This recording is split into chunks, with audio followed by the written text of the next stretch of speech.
Bismillahirrahmanirrahim. Assalamualaikum warahmatullahi wabarakatuh. Alhamdulillahilladzi arsala rasulahu bil huda wa dinil haq. Wassalatu wassalamu ala sayyidina karim sayyidina Muhammadin wa ala alihi wa ala ashabihi wa ala man tabi'ahum bi ihsanin ila yaumiddin. Alhamdulillah, pada kesempatan hari ini insyaallah kita melanjutkan kajian kita terhadap kitab Riyadhus Shalihin karya Imam Nawawi yang insyaallah hari ini kita masuki hadis yang ketujuh dari bab ikhlas. Langsung saja, salawat dan salam semoga tercurah limpahkan kepada uswah hasanah kita, teladan terbaik kita Nabi besar Muhammad sallallahu alaihi wasallam. Langsung saja kita bacakan hadisnya, hadis yang ketujuh. Wa an Abi Hurairah Abdurrahman bin Sakhr. Jadi hadis ini diriwayatkan oleh Imam Abu Hurairah Abdurrahman bin Sakhr. Abu Hurairah, kenapa dinamakan Abu Hurairah? Karena ada beberapa riwayat, tapi ada kisah riwayat yang sahih gitu ya, yang menurut adalah suatu ketika Abu Hurairah adalah penyayang binatang, penyayang kucing ya, penyayang kucing. Hirun itu kucing liar ya. Hirun itu kucing liar. Kucing liar ini dia sering memelihara kucing itu. Ada anak kucing yang Hurairah, kucing kecil ya. Anak kecil yang kemana-mana selalu dibawa oleh Abu Hurairah ini. Abdurrahman bin Sakhr namanya, namun terkenal Abu Hurairah ya. Kemudian suatu ketika dia membawanya di taklim, kajian bersama Rasulullah ya. Kemudian kucing tadi ketika ngaji bersama Rasulullah, kucing tadi berbunyi gitu. Kemudian dikatakan oleh Rasulullah, anta Abu Hurairah, anta Abu Hurairah, bapaknya kucing ya. Karena saking sayangnya gitu ya, saking sayangnya Abu Hurairah kepada kucing ini sehingga dinamakan bapaknya, kayak bapaknya kucing. Itu Abu Hurairah, dan akhirnya kunyah itu melekat kepada Abu Hurairah. Dan ini adalah salah satu pengamalan hadis ya. Ketika Abu Hurairah melaksanakan hal itu adalah satu pengamalan hadis gitu ya. Barang siapa yang mengasihi, irham man fil ardi yarhamka man fis sama gitu ya. Barang siapa yang mengasihi siapa saja yang ada di bumi, yarhamka man fis sama gitu ya. Maka Allah dan para malaikat yang ada di langit akan menyayangi. Itulah aplikasi dari para sahabat ketika mendengarkan hadis, maka kemudian langsung diamalkan. Salah satunya adalah kisah yang menarik tadi, sehingga menjadi kunyah, bahkan kemudian menjadi kunyah kepada Abu Hurairah karena begitu sayangnya kepada kucing, sehingga terkenalnya bahkan menjadi Abu Hurairah, bapaknya kucing Hirun, kucing liar, anak kucing ya. Abdurrahman, namanya Abdurrahman bin Sakhr radhiyallahu anhu, qala, beliau berkata, qala Rasulullah sallallahu alaihi wasallam, Rasulullah sallallahu alaihi wasallam bersabda, innallaha ta'ala, sungguhnya Allah ta'ala, la yanduru, tidak melihat, sungguhnya Allah ta'ala la yanduru, tidak melihat, illa atsamikum, kepada tubuh, atsam, jisim, badan kalian, bentuk tubuh kalian seperti apa gitu. Allah tidak melihat itu. Wala ila suwarikum, dan tidak melihat kepada wajah kalian, tidak melihat tubuhnya seperti apa, juga tidak melihat wajahnya seperti apa. Walakin yang duru ila qulubikum, akan tapi Allah melihat, walakin yang dulu Allah melihat ila qulubikum, terhadap hati-hati kalian, qulub, hati-hati kalian. Hadis ini diriwayatkan rawahul Muslim, diriwayatkan oleh Imam Muslim ya. Hadis ini hadis yang ketujuh dari bab ikhlas, tentang suatu pernyataan atau sabda Nabi Muhammad SAW, di mana beliau memberikan satu arahan yang luar biasa. Yang pertama, bahwa dari hadis ini kita bisa mengambil ibrah ya. Yang pertama adalah amalan yang mendapat atau yang dilihat oleh Allah itu bukan amalan yang terlihat baik saja di luarnya gitu ya. Jadi kalau kita membagi amalan itu kan ada amalan yang baik tapi niatnya buruk gitu ya. Amalan yang baik niatnya buruk. Nah, ini tidak diterima oleh Allah Subhanahu wa taala. Jadi seperti misalnya amalannya sholat tapi niatnya tidak karena Allah Subhanahu wa taala, maka ini juga tidak dilihat oleh Allah, tidak dihitung oleh Rasulullah gitu ya. Tidak dilihat oleh Allah. Kemudian baik tapi kemudian tidak diniatkan karena Allah Subhanahu wa taala. Salat itu baik tapi tidak diniatkan oleh Allah Subhanahu wa taala, maka tidak dilihat oleh Allah. Begitu juga fisiknya baik, sedekah itu baik tapi niatnya karena riya, karena ingin mendapatkan pujian, karena ingin mendapatkan sanjungan, dianggap itu juga tidak boleh. Kemudian baik niatnya jelek. Yang kedua, perbuatannya ini jelek tapi niatnya baik. Seperti apa? Contohnya misalnya seperti kisah Robin Hood itu ya, atau yang mencuri untuk menolong orang-orang miskin. Nah, ini dalam Islam tidak dibenarkan, tetap tidak dibenarkan. Perbuatannya jelek, niatnya baik, ini tidak dibenarkan. Jadi tidak mungkin seorang muslim mengatakan bismillah untuk ketika mau mencuri gitu ya. Karena mana mungkin kemudian Allah mengizinkan sesuatu yang haram, melakukan sesuatu yang haram gitu. Sama seperti kemarin pas kondangan itu ada lagu, kemudian memang ada lagu itu, kemudian lagunya kurang baik, kemudian sang penyanyinya berdoa semoga yang hadir di sini di itu rekaman audio saja kemudian terdengar gitu.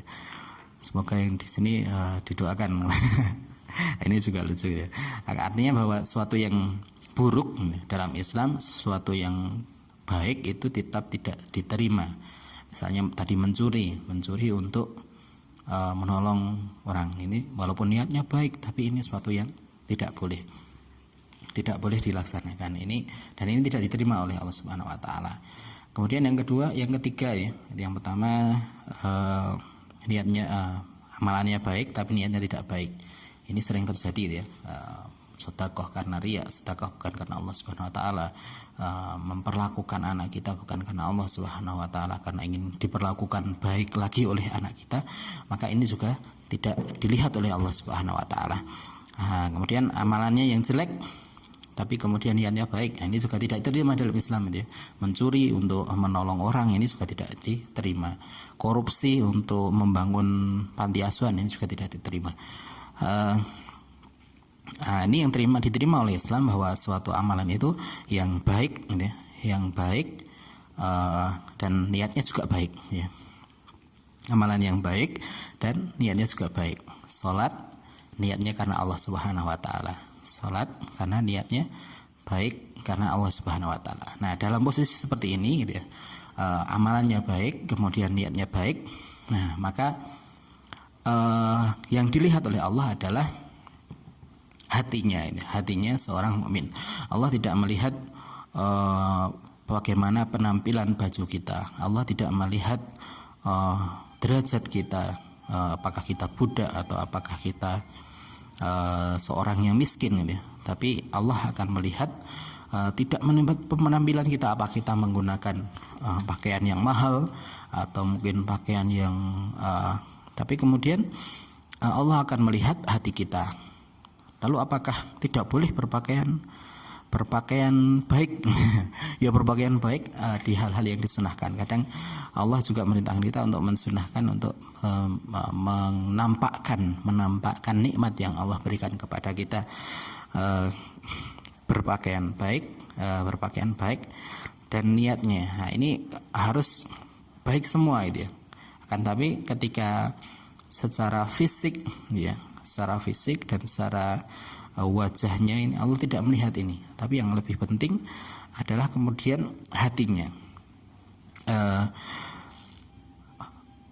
Ini juga pelajaran buat kita untuk kemudian lebih memperhatikan amalan hati kita, karena memang amalan hati kita itu lebih bahkan ketika kita sama-sama beramal gitu ya, sama-sama beramal, kadang dengan sama-sama diam ini, sama-sama diam, yang satu mendapatkan pahala, yang satu tidak mendapatkan apa-apa gitu ya. Sama-sama duduk gitu.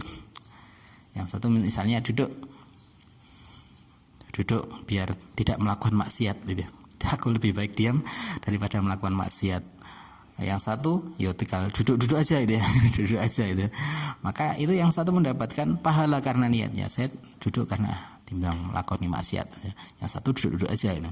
Apalagi kemudian yang berniat tidak melakukan maksiat itu menambah dengan zikir, dengan bertadabbur. Misalnya ada suatu kejadian, kemudian dia memikirkan kejadian itu, wah subhanallah, tanpa dia mengucapkan apapun itu, misalnya tanpa dia berkomentar apapun, tapi dalam hatinya bertadabbur tentang suatu kejadian yang itu merupakan nikmat dari Allah Subhanahu wa taala, maka itu juga menambahkan pahala. Ini sama-sama kegiatan aktivitasnya, tapi kemudian karena amalan hatinya yang berbeda, maka kemudian akan mendapatkan pahala yang berbeda. Sama ketika kita misalnya mendapati anak kita kurang solih atau kurang patuh kepada kita ya, tidak sedang nakalnya keluar sedang nakalnya keluar. Nah ini ketika itu sama-sama terjadi, itu sama-sama ini, sama-sama kejadiannya, respon yang kemudian kita lakukan itulah yang kemudian akan menentukan apakah amalan kita menjadi baik atau tidak. Ini sama-sama mungkin memberi nasihat kepada anak kita, kita memberi nasihat kepada anak kita, tapi yang satu diniatkan karena Allah Subhanahu wa taala, yang satu mungkin karena marah ini karena marah itu. Nah, ini berbeda, sama-sama memberi nasihat ya, sama-sama memberi nasihat, tapi yang satu amalan hatinya baik, yang ya Allah saya berniat memberi nasihat kepada anak saya karena agar anak saya ini mematuhi atau patuh di dalammu, atau saya memberi nasihat karena Allah Subhanahu wa taala, maka itu akan mendapatkan pahala. Yang satu mungkin memberi nasihat agar ben anak kurang nakal itu berbeda hasilnya dia. Maka kita sebagai seorang muslim sudah layak bagi kita untuk kemudian lebih mementingkan atau lebih melihat apa yang ada di dalam hati kita daripada kemudian tampilan fisik kita. Tampilan fisik kita yang memang ketika sholat Jumat misal disunahkan dengan pakaian yang terbaik yang dimiliki, tidak harus kemudian mengada-ngadakan yang harus mahal dan sebagainya. Tetapi Allah tidak melihat, sekali lagi Allah tidak melihat hal itu semua, kecuali memakai pakaian bagus itu juga dalam rangka ketaatan kepada Allah Subhanahu wa taala. Itu akan menjadi pahala bagi dia berpakaian bagus, biar mengikuti sunnah gitu ya, mengikuti sunnah berpakaian putih, kemudian berpakaian yang bagus, itu niatnya karena Allah Ta'ala, maka itu menjadi pahala. Tapi sekali lagi lebih penting gitu ya, lebih penting amalan hatinya itu, sama-sama pakai baju tapi kemudian niatnya yang satu benar, yang satu tidak benar, maka itu satu menjadi ibadah, satu bukan menjadi ibadah, atau tidak menghasilkan pahala di sisi Allah Subhanahu wa taala. Maka yang dilihat oleh Allah adalah niatan hatinya. Sebaik apapun seorang, jika itu tidak diniatkan karena Allah Subhanahu wa taala, maka itu tidak akan menjadi amal kebaikan yang diterima di sisi Allah Subhanahu wa taala. Meskipun banyak, makanya bagi kita seorang muslim sering-sering memperbaharui niat kita, kemudian mengamalkan amalan-amalan hati, sabar itu kan kadang tidak terlihat orang sedang sabar karena Allah atau sabar karena kepeksa gitu. Nah, ini berbeda ya.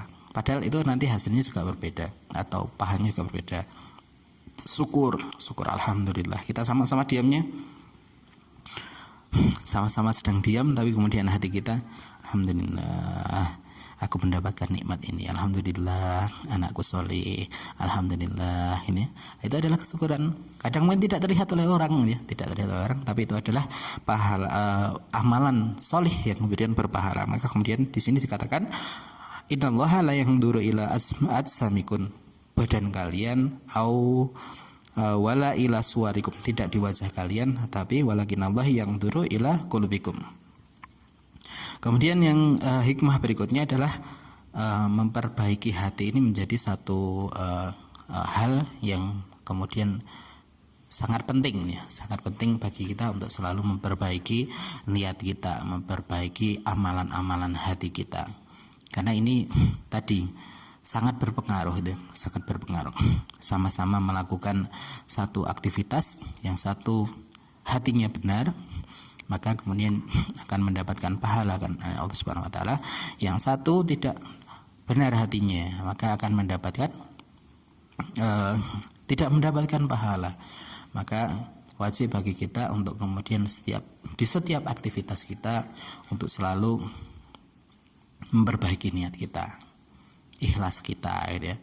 Apapun kegiatannya itu, apapun kegiatannya, seperti tadi ketika menasihati anak, ketika menyuruh anak untuk sholat, mengajak anak untuk ngaji, atau kemudian maka luruskan niat kita dulu. Bismillahirrahmanirrahim. Nah, dilihatkan karena Allah dulu, baru kemudian kita ngomong. Sebelum melakukan sesuatu, coba diam sebentar, kemudian niatkan karena Allah Subhanahu wa taala. Ini sudah nanti akan berimbas gitu ya, akan berimbas.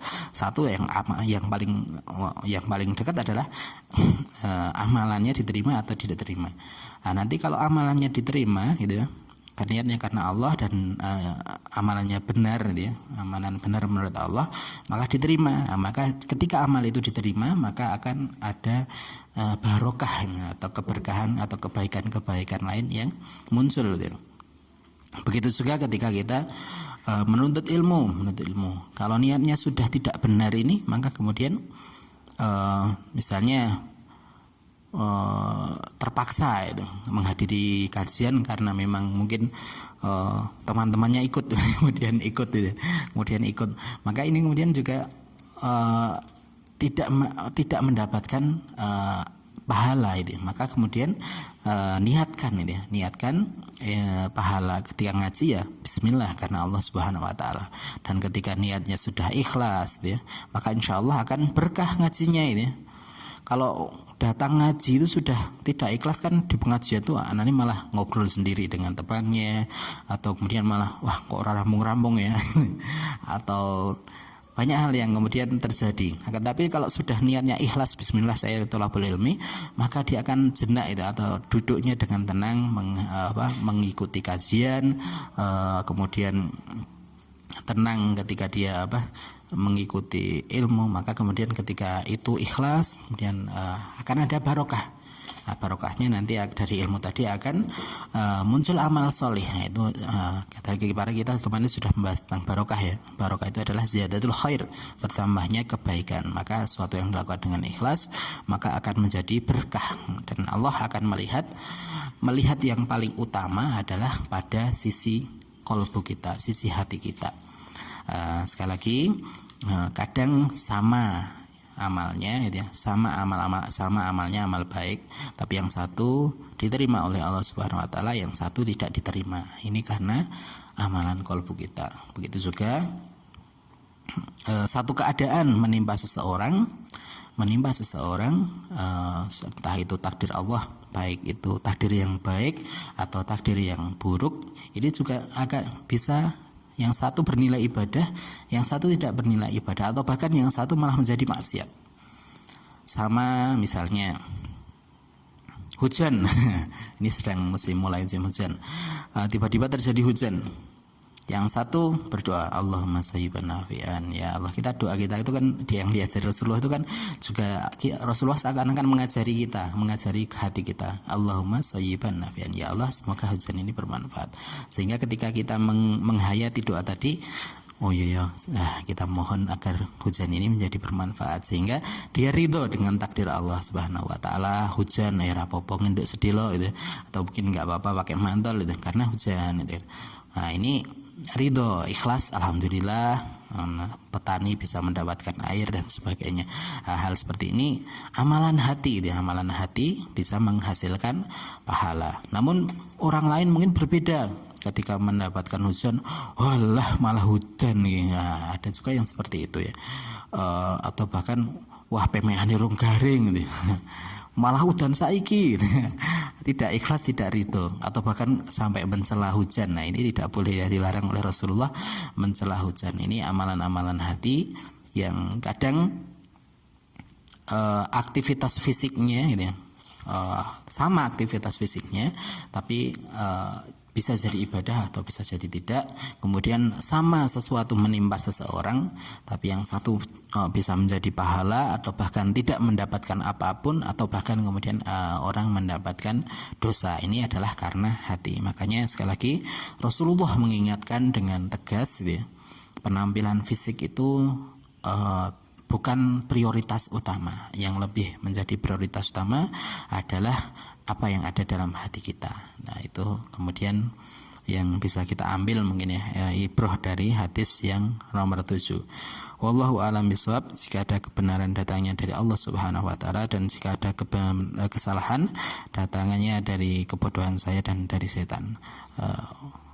Subhanakallahumma bihamdika asyhadu an la ilaha illa anta astaghfiruka wa atubu ilaik. Assalamualaikum warahmatullahi wabarakatuh.